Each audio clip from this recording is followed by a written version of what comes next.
What discipline really looks like. It's not pretty. Everyone wants success. Everyone says, I just need motivation. But motivation is a liar. It shows up when life feels easy and disappears when it gets hard. You don't need motivation.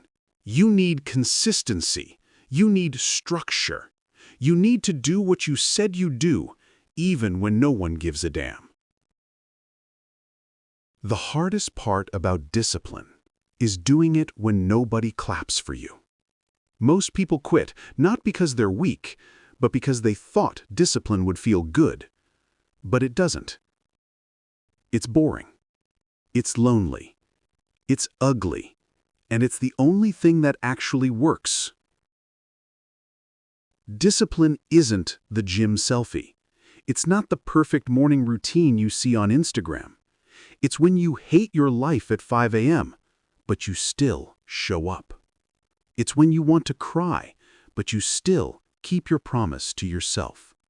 It's doing something that doesn't give you results yet and trusting that it will one day.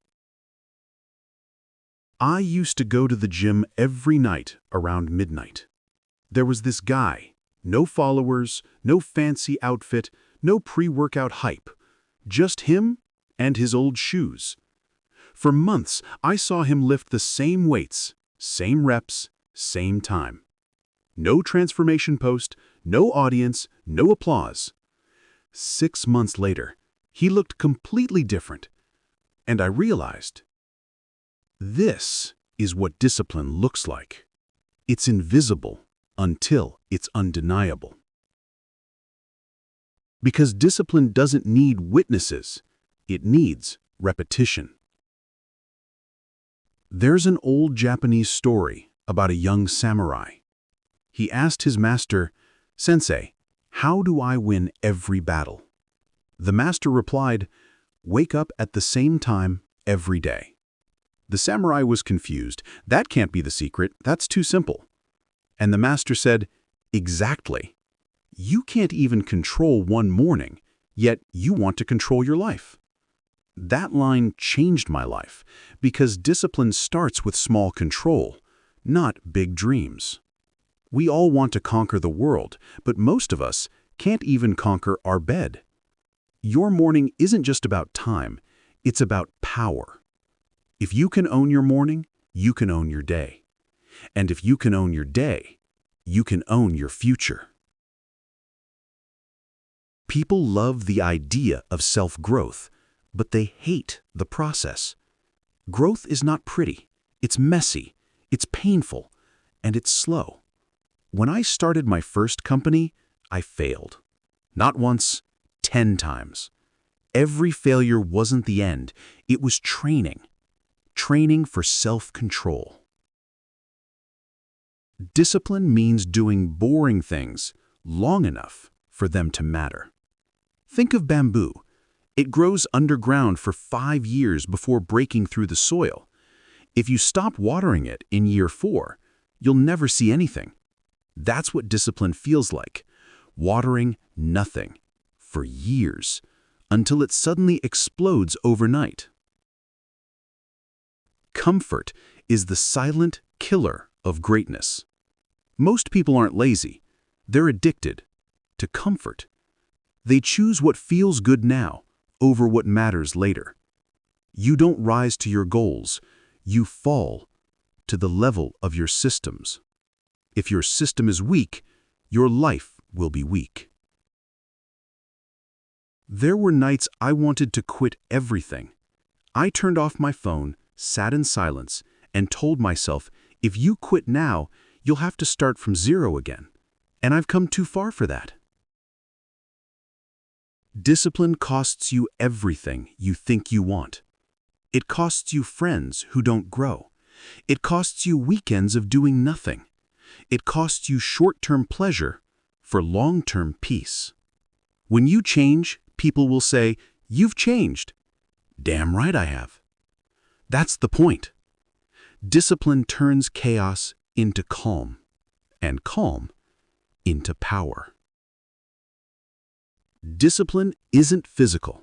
It's mental warfare. Every morning, your brain says, "Stay in bed." Discipline replies, "We've got work to do." Your excuses will sound smart until you remember. They never built anything. You scroll because your brain loves easy dopamine, but discipline rewires you to love progress instead of pleasure. Doing hard things builds respect for yourself. Every rep, every rejection, every failure is one more brick in your foundation. Winners aren't born strong, they're built in repetition. Discipline is practice, not perfection. Most people think discipline takes away freedom. Truth is, discipline creates freedom. When you control your schedule, your habits, your emotions, you own your life. Without discipline, you're a slave to moods and chaos. With discipline, you're free to choose what matters. They're not lucky. They're structured. You will fail. You will skip days. You will feel lost. Discipline isn't about never falling. It's about getting up faster. Forgive yourself quickly. Restart immediately.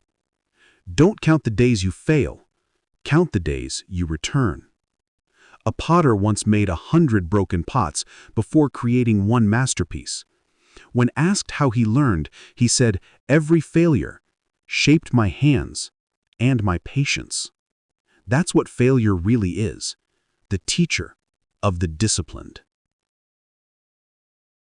Discipline is quiet. Success is loud. The world sees the result, but never the repetition. Nobody sees you at 5 a.m. Nobody sees you at midnight. But one day, they'll call you lucky because they never watched you bleed. Discipline will break you before it builds you. It'll humiliate you before it honors you. It'll test your limits before it blesses your life. Discipline won't make your life easy. It'll make it meaningful. You don't need motivation. You need to keep the promises you make to yourself. Every single day. That's what discipline really looks like. It's not pretty, but it's freedom.